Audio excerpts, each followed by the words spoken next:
as Richard Diamond, Private Detective.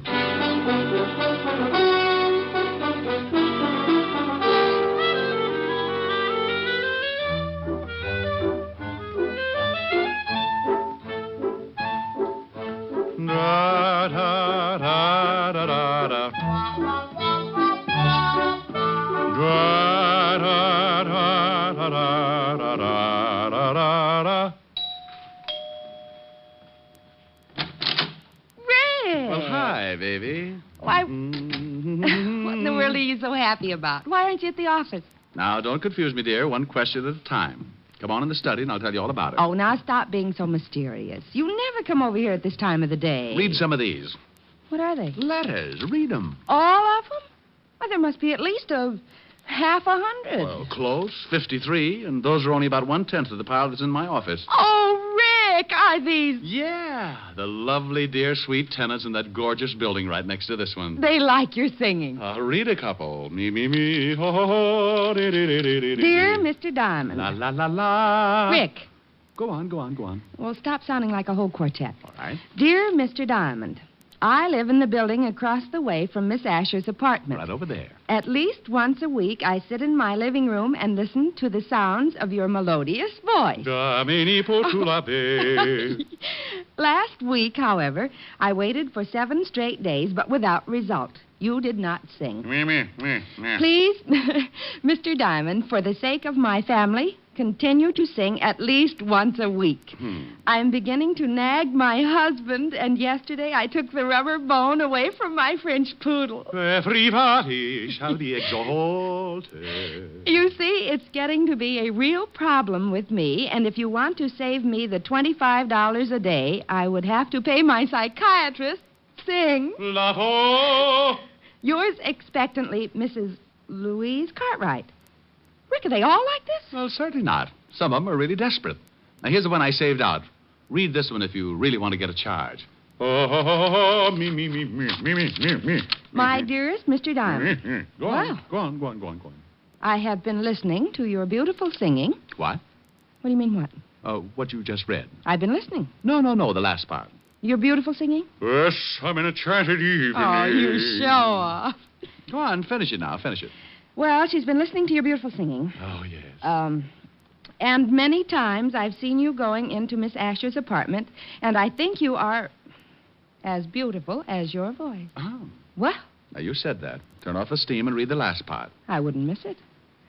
Last week, I waited and waited, but you didn't sing. Everybody shall be exalted. I know you were in Miss Asher's apartment, and you certainly had the chance. If Miss Asher is the one that won't let you sing, come over to my apartment. I have a piano, and I just love it. 977 Park, apartment 303. Signed, your most ardent fan, Ellen. Mademoiselle from Armitage Pilot. Rick, what are you doing? Opening your window. Don't you think it's a little stuffy in here? The air conditioning's on. Rick, now stay away from that piano. No, I knew it. Ellen's right. You really don't want me to sing. At 11 o'clock in the morning? No.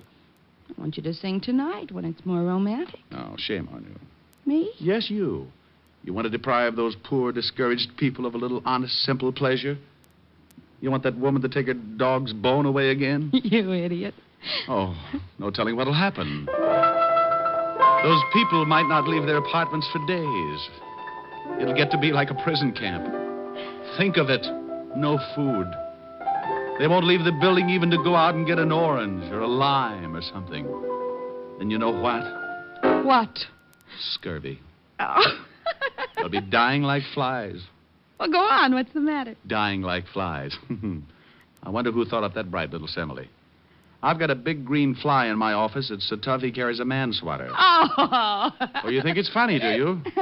Think what'll happen if those poor people stay in that building, withering up with scurvy, you fiend. I know it. Yes. It's just that, well, I don't want to share your tonsils with anyone. I'm selfish. Me. You're more than that. You're antisocial. All right. You mean? Yes. Sing. Stout fellow. 101 pounds of fun. That's my little honey bun. Rick, Yes? did you hear something? Oh, I think so. Try it again. All right. 101 pounds of fun. That's... Rick, Yes. I heard it. That's that grouch. Rick, Yes. there's an enemy in the camp. Well, what do we do? We can't just let those people die over there. Sing him. You mean? Yes, sing. It's your duty. You're right. It's no longer a matter of personal pride. I must defeat the grouch at all cost. For those 1,000 starving tenants. 1,000. Big rooms. Stand back. Good luck. Thank you. You are my sunshine, you are my sunshine, you are my sunshine, you are my sunshine. He's you are weakening. my sunshine, you are my sunshine, you are my sunshine, sunshine. He's sunshine. nearly down. You are my sunshine, you are my sunshine, you are my sunshine, you are my There he goes. You are my sun. Rick, Victory? decidedly. Bull Run was never like this. All right. Now sing Honey Bun and save those poor people. 101 pounds of fun. That's my little honey bun. Honey bun. Bun. Rick! Good grief. Bun. Rick, what happened? I don't know. I can talk all right, but the minute I go up, something happens. I hope you didn't hurt it. La, la, la, la, la, la, la, la. Oh, Rick! Oh, now isn't that ridiculous? I can't help laughing, but it isn't really funny. Come on, let's go get you some warm milk or something. Mimi. Lord, I'm off. Oh. Now stop that. Give it a rest. Oh, if that grouch only knew, I may never bother him again. Well, he's the only one that doesn't like it. Poor guy. Poor guy, now, that's a silly thing to say. Well, honey, he doesn't like it. Let's face it. He'll probably get so desperate he'll have to move. Okay, let him. I wonder what he's doing right now. I'll bet he's planning something fiendish. You think he's going to start shooting burning arrows? I wouldn't put it past him. Now, let's take care of that throat.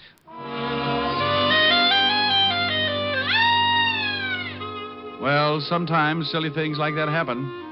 I come on like a big baritone and lose my voice.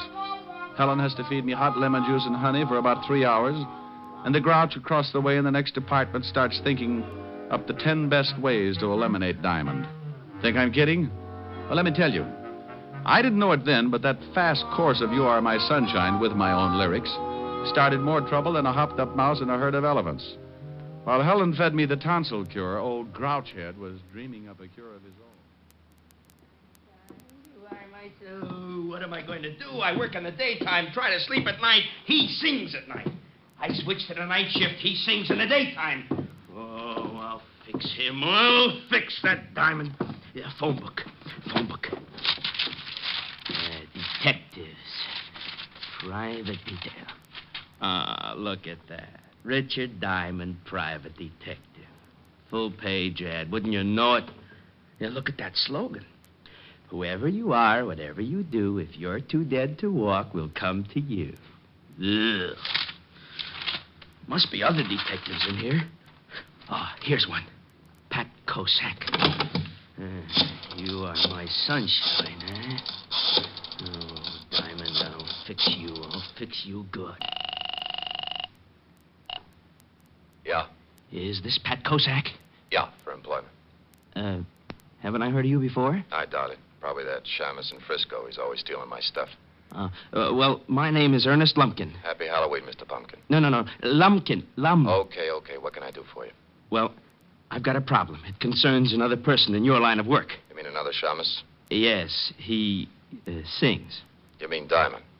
Oh, is he a friend of yours? A competitor isn't a friend. Diamond gets more clients than anyone in the business, so he isn't even a competitor. He's a capitalist. He can advertise. People go to him instead of me. I hate him. Oh, Mr. Koslak, you're not alone. The name's Kosak, Mr. Dumpkin. Lumpkin. Lumpkin Dumpkin. You want to hire me? But you don't even know what I want you to do. Can you pay me $50 a day? If you can do the job in one day. For $50, I'll steal a Chrysler building and bring it over to you on a motor scooter. What's your address? 977 Park Avenue. And hurry.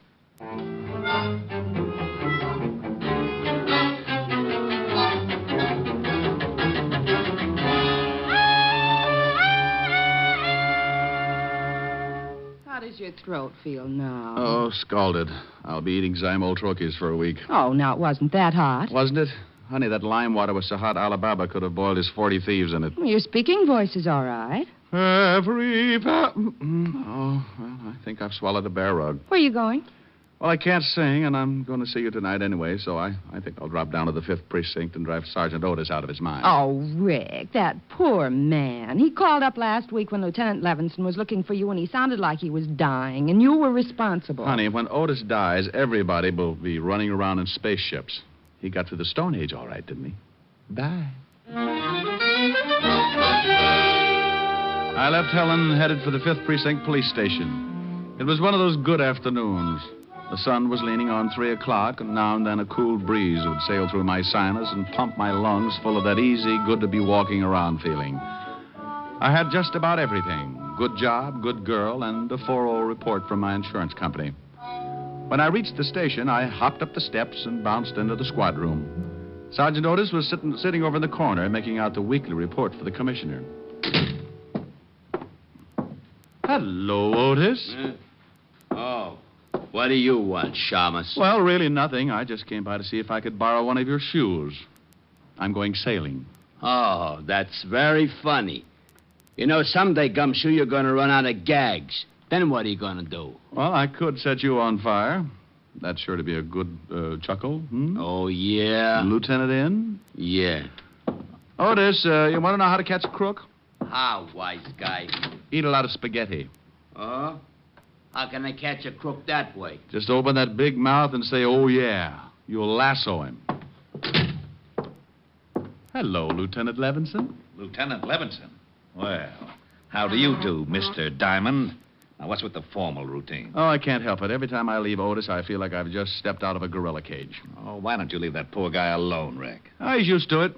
If I started treating him like a human being, he'd get so confused he'd probably cut off his tail. Think what would happen, Walt, when he wanted to go to sleep at night. No more hanging upside down. Oh, brother. What's on your mind? Oh, I just thought I'd stop by and chew the fat. Well, go ahead. I already did. Chewed a whole pound right off Otis. Walt, are you sure he's a mammal? Now, you listen to me. Otis is a nice fella for a hammerhead.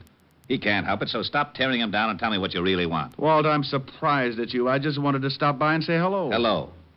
Where's the body? Now, look, there's no body, just a nice chat, that's all. Okay, but I warn you, I won't stand for any routines. And if you're mixed up in something and I have to find out the hard way, so help me. I'll put you away so far they'll have to pipe air into you. Walt, you do. Do what? Love me. Oh. Would you like to wear my Sig Alf pin? Rick, for Pete's sake, what's the matter with you? You've been growing poppies in your office? Wait a minute. Yeah, what is it, Otis? Miss Asher on the phone for Diamond. Okay. Phone for you, Rick. Helen. Oh, thanks. 5th Precinct. Remember our motto. A corpse in the morgue is worth 2 in your basement. Oh, no. It's true, Walt. It's true. Oh, I bet Walt just jumped out of the window. No, honey, there's a caste system around here. When Walt feels like jumping out of a window, he throws Otis out first to see if it hurts. Ouch. How you, baby? Hi. Rick, Mr. Jones called and said it was very important that he see you at once. Said it was a matter of life and death. Jones? First name John? Well, he didn't say. Just gave me an address and asked you to come over immediately. 137 River Street. He called me at your apartment? Uh-huh. Hey, I never thought of that. How'd he get the number? No telling. Well, I'll go on over. Maybe he'll turn out to be a good client. Call you later, baby. How's your throat? Oh, la done, I'm all... Goodbye, Rick. Hey, you really sound terrible. I'll see you later, Walt. Huh? Oh, thanks for the brilliant conversation, Sporty. Walt, just because I didn't have a corpse hidden out someplace, you get mad. All right, see if I care. Oh, now, wait a minute. No, I understand. Well, you can just get someone else to play jacks with. I'll send you Sam Spade. Now, Rick. Oh. Otis, Yeah, Lieutenant. why haven't you got that report in here? I've been eating spaghetti. Spaghetti? Yeah, and that Diamond's a liar. I can't lasso nothing. Maybe you have to be a cowboy.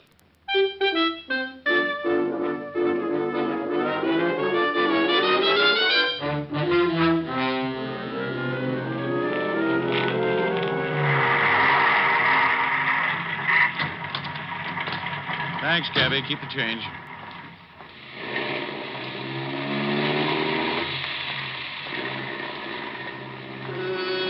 "137 River Street," the address Helen had given me over the phone, was an old deserted warehouse. Now, I want to stop right here and say I admit it was pretty stupid to wander into an empty warehouse like that.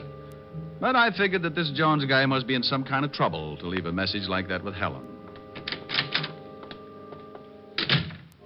The place was as empty as a fairground in the winter. I put my hand on my .38 and kept moving toward the back of the building. Then I saw a door. A sign on it said, John Jones, enter. And wouldn't you know it, I did. Hey, what's going on? Where am I? Let me out of here. Come on, Mr. Lumpkin, let's get out of here. Let me out of here. But I don't understand. He's liable to stay in there forever. I don't want him to stop singing like that. Somebody will come along, I promise you that. I just want him to stay in there for half an hour, that's all. And now, wait a minute. I want to know just what this is all about. You want him to lose his voice, don't you? Oh, I love it. Well, when he went through that door, he started losing it. How? What's behind that door? An ice box. Come on, Mr. Grumpkin.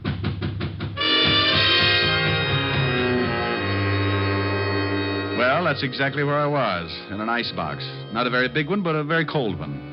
The kind a company might have to store fresh meat and drinks. I tried breaking down the door, but it was a foot thick. I struck a match and looked around. Lots of ice, no way out. So I turned up my collar and sat down to wait. I don't know how long I sat there, but I guessed it to be about 20 minutes. I could tell because my feet had frozen up about 20 minutes worth. Then I heard that lovely sound. Rick, you in there? Yeah. Hand me an ice pick. I want to get my feet uncrossed. How in the devil did this happen? Well, I think one of the frozen food companies got a new idea. What's the matter, Diamond? Forget your sleigh? Shut up, Otis. You think you can walk, Rick? Yeah, sure, but I might squeak a little. Ooh, got a Bunsen burner handy? Otis. Okay. How did you find me? We got a call. From a guy named Jones? Yeah. Said he was in danger and that you were coming down to meet him at the warehouse. Said he saw two guys lock you in this icebox. Oh, dandy. Did he say where he was? Yeah. Here's the address. Thanks. Hey, where do you think you're going? Well, I feel better now. I'm going over to find Jones. Well, you might get in trouble. Well, if I can find the two guys who locked me up, you can bet on it. Well, I'm going to send Otis along with you. Otis? I thought you wanted me to keep out of trouble. Oh, now, wait a minute. I can keep you out of trouble, Diamond. Oh, Otis, you couldn't find an elephant in an elevator. But come on and bring your head with you.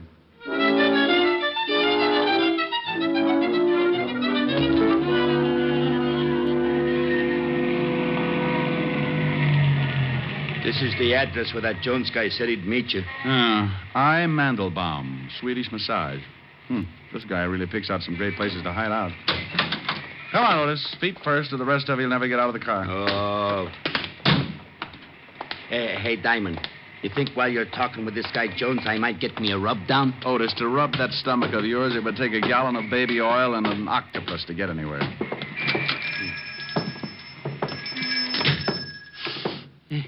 Hey, it smells kind of good, don't it? Like a pine tree, maybe. Otis, how would you remember? The last time you smelled a pine tree was when you used to run with a pack. Now listen here, Diamond. You gotta lay off. I don't go around... Yeah, what can I do for you? Holy cow. Get the biceps. Oh, I'm looking for a guy named Jones. Oh, yeah? Who wants him? The name's Diamond. Oh. Well, Mr. Jones is expecting you. I think he's back in the steam. Which way is it? Straight back. I'd show you, but I gotta give a guy a rub. Come on, Otis. You must be at the end of the hall. That's a pretty bright observation, seeing as how there's only one door and it's at the end of a hall. Yeah, that's the steam room. How do you know? Oh, by this little window in the door. What do you see? Steam. Then, by golly, it must be the steam room. Hey, I can't see nothing. Mr. Jones? Hey, ain't that some guy lying over there on the bench? Looks like it. Mr. Jones? He don't answer. No. Otis, look, I'm going over there. Keep the door open. I don't want anyone to lock me in this place. Oh, okay. Mr. Jones, Well, hey, Otis, it's just a bunch of towels rolled up to look like somebody. Hey! Otis, what's the matter? Diamond. Yeah, where are you? Right over here. Well, what are you doing there? I told you to stay by the door and keep it open. Well, I did stay by the door until I got pushed. Pushed? Oh, no. You know something? What? I think we're locked in.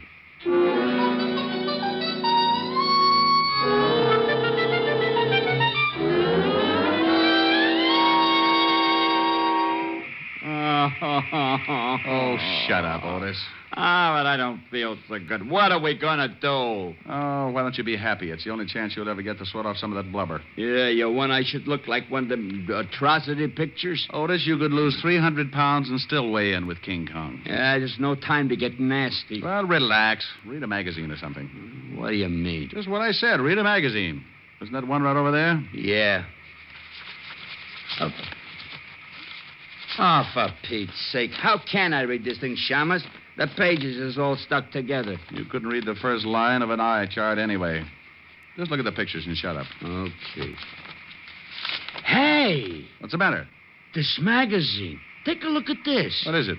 It's one of them movie magazines, Movie Stars Parade. So what? Well, get a load of these pictures. Ain't that you? Let me see. Well, how about that? Some guy acting like Richard Diamond, private detective. Well, it looks like you. No, it's that Powell guy, that actor. Tear it up. Oh, no, it's a good magazine. Give me that. Oh, hey, what'd you do that for? If it hadn't been for that juvenile, I could have been in pictures myself. Now try kicking in that little window again. It's no use. That glass must be bulletproof. Oh, swell. First an icebox and now a steam bath. I'm going to start thinking I'm in California. Well, don't just sit there sweating. Do something. My uniform's shrinking. Well, maybe now it'll match your head. I just can't figure this. If someone wants to get rid of me, why did they do it the old-fashioned way? Oh, don't say that. Oh, how long do you think we've been in here? I don't know. Hey, Diamond. Yeah? My socks just disappeared. Well, go kick on the door again. It's your turn. I don't think I can make it. We've been in here for days. Hey, look at your watch. It's all steamed up. I can't tell. You think there'll be anything left? Just your shoes, Otis. It'll take a blast furnace to get rid of those. Oh, wait a minute. What's the matter? I thought I heard somebody outside. Yeah? Hey, help! Help! Shut up. Yeah. Hey, what's going on in here? Who closed the bolt on the door? We're saved? Would you mind helping us out, old man? We seem to be a little limp. Hey, where's Mr. Jones? Hey, what are you doing in here with your clothes on? Trying to get them steam cleaned. Oh, fresh air. Now, would you two guys mind telling me what this is all about? Maybe you better tell us, Buster. I don't know what you mean. Who locked the door on us? How do I know? I give a guy a rub. When I come back, I find the door bolted. Hey, where's Mr. Jones? You sure he was in the steam room? Sure. He comes in and says he wants a steam. You should show up. I should send you back. I told him I was going to give a rub to stay in long as he liked. Did he ask you how long the rub would be? Yeah. Matter of fact, he did. I said it'd be about half hour. I don't get it. He wanted me in that steam room for just a half an hour. He wanted me in that icebox for about the same time. What's with this? Diamond, look at this uniform. Oh, I think it's lovely, Otis. You should always wear knickers.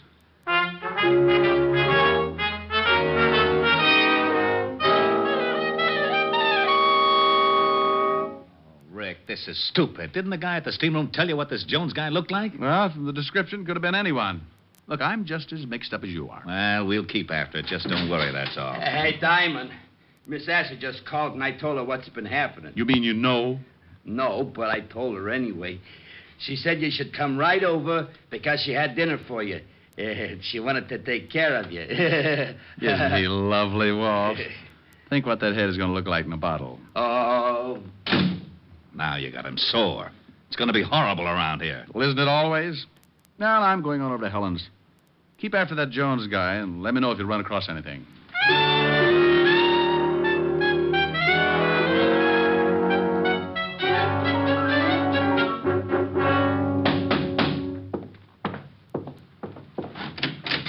How are you, Mr. Klumpkin? Lumpkin. Okay, how are you? Come in. Well, what happened at the steam bath? Diamond and a friend boiled for a while. You think it did the trick? Look, when Pat, Kosak.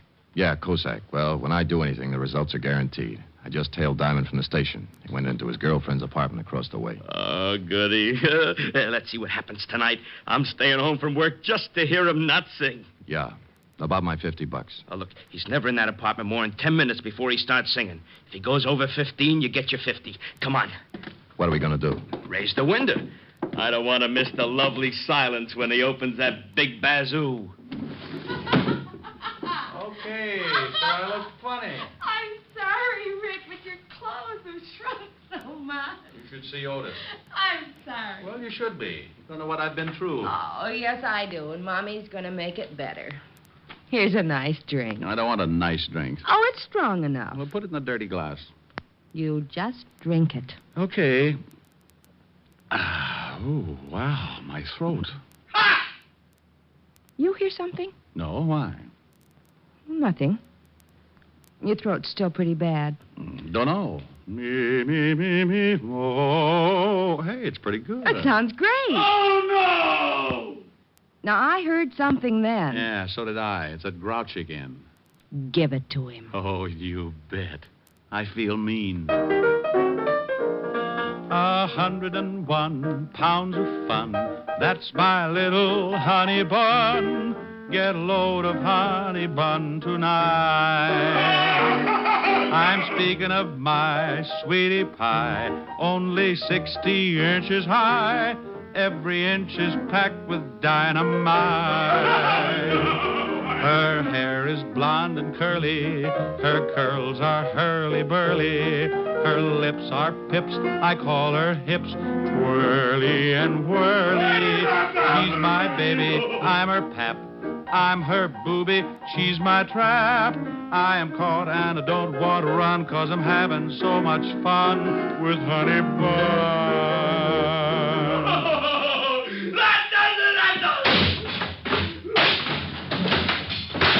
What's going on over there? You're Cossack. Okay, but don't hit me again. You can keep the $50. Said he wouldn't sing again, huh? Said you fixed it. Well, I'll fix you. No, not that. Put down that chair. Oh, go on, get out of here. That vulture's singing better than ever. Okay, only don't hit me again. Helen. Yes, Rick? You know, that ice box and that steam bath were the best things in the world for my throat. Yes.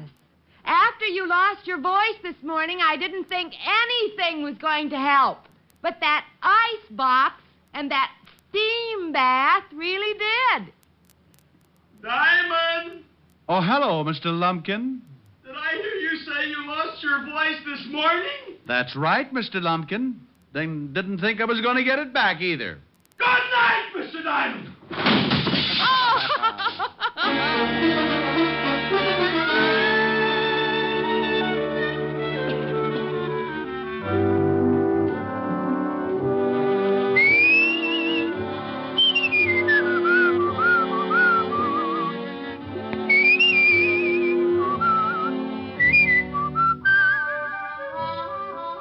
You have just heard Richard Diamond, Private Detective, starring Dick Powell. Helen was played by Virginia Gregg, Lieutenant Levinson by Ed Begley. Also in our cast were Wilms Herbert, Jack Kruschen, and Stephen Dunne.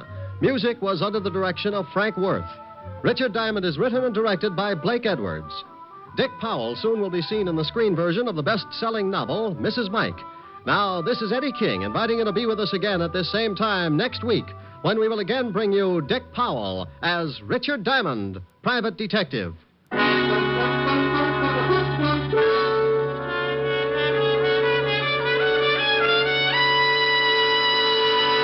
Saturday night brings some of the week's best radio entertainment when you tune for the stars on NBC. Stay tuned every Saturday for a great lineup of programs, including Hollywood Star Theater, Ralph Edwards' Truth or Consequences, Your Hit Parade, A Day in the Life of Dennis Day, The Judy Canova Show, and Grand Ole Opry.